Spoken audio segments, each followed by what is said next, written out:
How's it going, everyone? College Lefty, and in this video I'm going to be doing a breakdown of the hitting engine in MLB The Show 22, so let's go ahead and get right into it.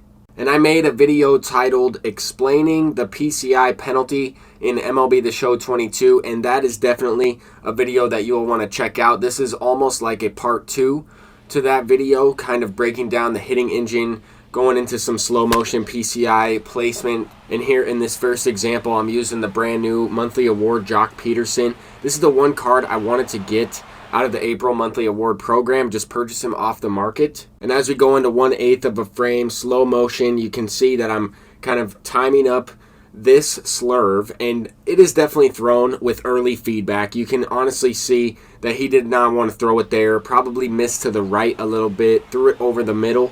And I'm kind of swinging with a different type of animation. Jock Peterson kind of gets around that one. He does not have dead red, and therefore the center of the PCI is less likely to line up with the center of the bat, or at least the sweet spot of the bat, when I'm moving the PCI to the baseball and pressing X at the same time. Here we have a different type of example. This is not a home run, but from Byron Buxton, this kind of looks like a bad swing. But when we go into slow motion, you'll see that this early feedback kind of registers, and I'm kind of making better contact than what the feedback represents. And we'll take a look at it right here. This is more of a precise movement with the PCI. We're not going to encounter the PCI penalty as much with Byron Buxton because of his active live series quirks. And even though we're out in front of it, that kind of negates some of the randomness that takes place. We're going to get an increased exit velocity when hitting a breaking ball there. And you can see that the bat lines up better with the diamonds here, even though this is an early swing. This is probably the worst registered swing in terms of feedback that I've had so far. Here, this is a kind of a non-PCI home run, but I want you to take a look at the way the PCI sticks as I'm making contact with the ball pixel. Ronald Acuna does have the dead red quirk, and this is a cutter on the outside corner, but I'm also moving the PCI out of the strike zone, so we're also shrinking the PCI ever so slightly as we make contact there, and it doesn't really register as much, and that is entirely due to the active live series quirks like Night Player and Dead Red. I really wanted to just provide a few more examples here, and you can see that this barrel of the bat is to the left of where the diamonds are located in the center of the PCI, and this is a better swing than what I was originally thinking, in real time as we're playing this game here. But later on in the game, the opponent took the lead. We're down to the last 3 outs. He goes back to that cutter with another player that has Night Player and Dead Red in Salvador Perez.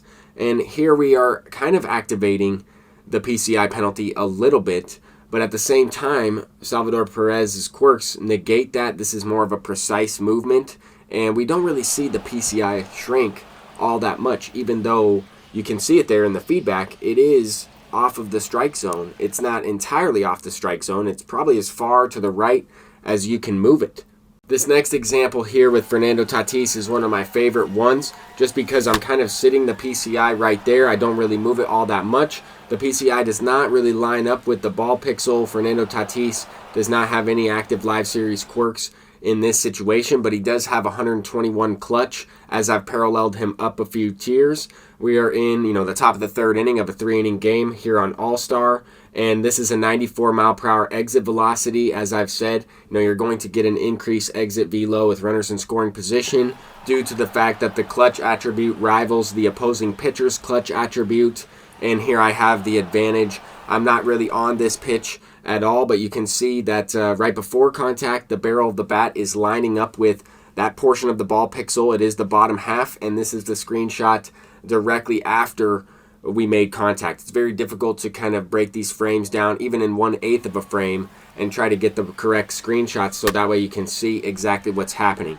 Now the pitcher is definitely in the yellow range in terms of stamina. That's going to increase the exit velocity on my hits, as well as more likely to throw a hanging pitch. And here on an 0-2 count with Vladimir Guerrero, who has the breaking ball quirk, as well as the Night Player quirk, hits a slider on the outside corner off the strike zone. Very similar location to where that cutter was with the players with Dead Red and Night Player as well. And that's the same type of result.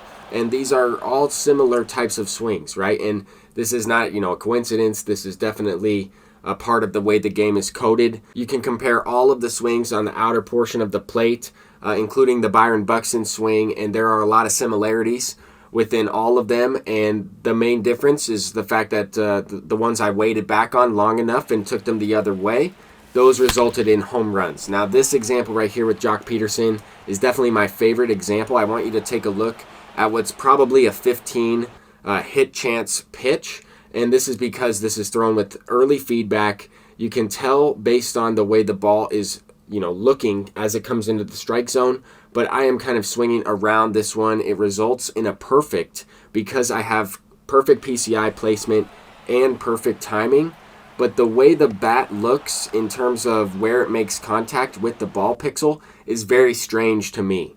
And this is the brand new Jock Peterson card. He's going to be one of the best left-handed bench bats you'll be able to unlock for quite a while, and at this moment, as I'm making the video, he probably is the best bench bat, aside from maybe Juan Soto playing up on inside edge, in terms of lefties facing right-handed pitchers. And I like Jock Peterson's swing a little bit better. In this example right here with Fernando Tatis, this pitch is up and away. We are shrinking the PCI ever so slightly, but I wait back on it long enough, hit it perfectly. Sometimes this results in a foul ball, and then the hitting engine registers your swing as, just early or just late. This did not happen right here. We kind of barreled it up, and we did hit it perfectly in order to keep it fair. But that was kind of an interesting swing because I moved the PCI up and to the right in a type of a snake pattern. And I did that earlier on with the very first batter of the game as well with Jock Peterson, or at least the first batter of the video.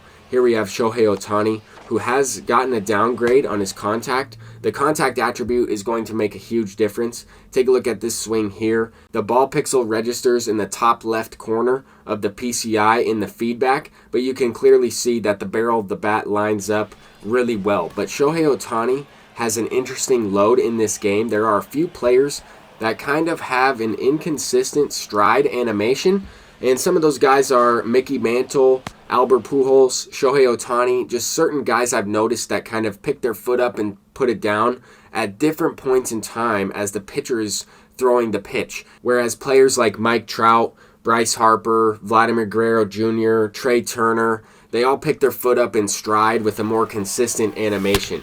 Fernando Tatis is another one that sometimes throws me off a little bit based on his stride animation. It is very consistent, and he can go the other way really well for me, but sometimes pulling an inside pitch, especially up and inside, because there is just so much going on with his stride animation, it kind of can throw me off, and I can tend to be a little bit late. But here we're going the other way with the slider. He does have the breaking ball quirk. We're playing in the daytime. We're less likely to have that PCI penalty activated. And there we go deep with the perfect to seal this one. You can see there that the ball pixel kind of lines up with the end of the bat, even though it is a perfect, and we did in fact get under this ball. But that's going to do it for this video. I'm College Lefty. Hopefully I was able to help you out in some way. If I did, please leave a like on the video and subscribe if you are new. I'll see you in the next one. Peace out.